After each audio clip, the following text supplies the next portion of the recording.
আজি তেওঁৰ যি অৱস্থা সেই অৱস্থাটো যেটো একেবাৰে ডিগি জোৰ দি কথা কয় সেই গোটেই কথাখিনিটো কংগ্ৰেছৰ তেওঁতকৈ কংগ্ৰেছৰ তেওঁ ইমানখিনি কংগ্ৰেছক লৈ পেলাই যদি কংগ্ৰেছৰ আপোনাৰ বিৰুদ্ধে ক'ব পাৰে সাধাৰণ মানুহটোৱে কি দিছে সাধাৰণ মানুহটোৱে কোনটো সাধাৰণ মানুহক কংগ্ৰেছে দিয়াৰ পিছত আপোনাৰ বিজেপিক ভোট দিয়া নাই যেতিয়া বিজেপিক ভোট দিছিলে তেতিয়াতো কংগ্ৰেছ তেওঁলোকক এটা টকাও দিয়া নাছিলে এতিয়া তেওঁলোকে কাষ্ট কমিউনিটিৰ কথা কৈছে মই বাৰে বাৰে কৈছোঁ যোৰহাটৰ মানুহখিনি কি আজি যোৰহাটৰ যিখিনি মানুহে গৌৰৱ গগৈক ভোট দিলে সেই মানুহখিনি কি আৰু মই তথ্য সহকাৰে কম 1.5 লাখ 2 লাখ ভোট যে কৰিমগঞ্জত তেওঁ বিজেপিয়ে ভোট পালে সেই ভোটটো কাৰ এতিয়া মুখ্যমন্ত্ৰীয়ে নিজৰ বিজেপিতে অপ্ৰিয় হৈ গৈছে আৰু তেওঁ এতিয়া বিভিন্ন ধৰণৰ কথা বতৰা কৈছে মই কৈছোঁ যে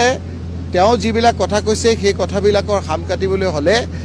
6টা জনগোষ্ঠী যিসকলে জনজাতি বিচাৰি আছে সেই 6টা জনগোষ্ঠীক জনজাতিকৰণ কৰি 51% আমাৰ অসমত যেতিয়া জনজাতি হ'ব তেতিয়া সকলো দলে বাধ্য হ'ব যে এজন জনজাতিক মুখ্যমন্ত্ৰী কৰাৰ সেই কথাটো তেওঁ কিয় মত নিদিয়ে 26ত তেওঁৰ নেতৃত্ব যদি থাকে তেতিয়াহ'লে যে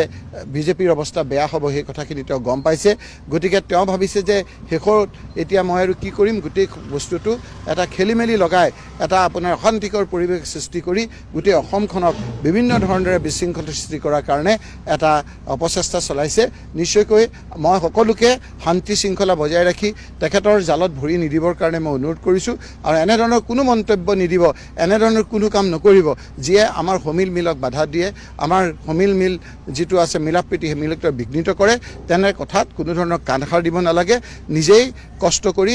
নিজে উপাৰ্জন কৰি পৰিয়ালৰ সৈতে নিজেই একেটা দিন অলপ চকু কাণ বন্ধ কৰি থাকিব লাগে আজি তেওঁৰ যি অৱস্থা সেই অৱস্থাটো যেটো একেবাৰে ডিগি জোৰ দি কথা কয় সেই গোটেই কথাখিনিটো কংগ্ৰেছৰ তেওঁতকৈ কংগ্ৰেছৰ তেওঁ ইমানখিনি কংগ্ৰেছক লৈ পেলাই যদি কংগ্ৰেছৰ আপোনাৰ বিৰুদ্ধে ক'ব পাৰে সাধাৰণ মানুহটোৱে কি দিছে সাধাৰণ মানুহটোৱে কোনটো সাধাৰণ মানুহক কংগ্ৰেছে দিয়াৰ পিছত আপোনাৰ বিজেপিক ভোট দিয়া নাই যেতিয়া বিজেপিক ভোট দিছিলে তেতিয়াতো কংগ্ৰেছ তেওঁলোকক এটা টকাও দিয়া নাছিলে এতিয়া তেওঁলোকে কাষ্ট কমিউনিটিৰ কথা কৈছে মই বাৰে বাৰে কৈছোঁ যোৰহাটৰ মানুহখিনি কি আজি যোৰহাটৰ যিখিনি মানুহে গৌৰৱ গগৈক ভোট দিলে সেই মানুহখিনি কি আৰু মই তথ্য সহকাৰে কম 1.5 লাখ 2 লাখ ভোট যে কৰিমগঞ্জত তেওঁ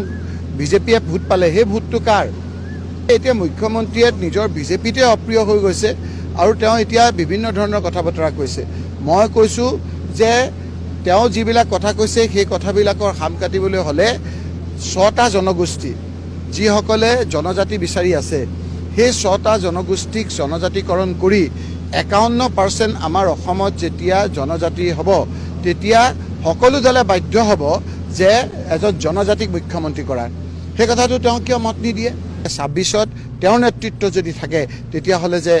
বিজেপিৰ অৱস্থা বেয়া হ'ব সেই কথাখিনি তেওঁ গম পাইছে গতিকে তেওঁ ভাবিছে যে শেষত এতিয়া মই আৰু কি কৰিম গোটেই বস্তুটো এটা খেলিমেলি লগাই এটা আপোনাৰ অশান্তিকৰ পৰিৱেশ সৃষ্টি কৰি গোটেই অসমখনক বিভিন্ন ধৰণেৰে বিশৃংখল সৃষ্টি কৰাৰ কাৰণে এটা অপচেষ্টা চলাইছে নিশ্চয়কৈ মই সকলোকে শান্তি শৃংখলা বজাই ৰাখি তেখেতৰ জালত ভৰি নিদিবৰ কাৰণে মই অনুৰোধ কৰিছোঁ আৰু এনেধৰণৰ কোনো মন্তব্য নিদিব এনেধৰণৰ কোনো কাম নকৰিব যিয়ে আমাৰ সমিল মিলক বাধা দিয়ে আমাৰ সমিল মিল যেটো আছে মিলাপ্ৰীতি সেই মিলক বিঘ্নিত কৰে তেনে কথাত কোনো ধৰণৰ কাণসাৰ দিব নালাগে নিজেই কষ্ট কৰি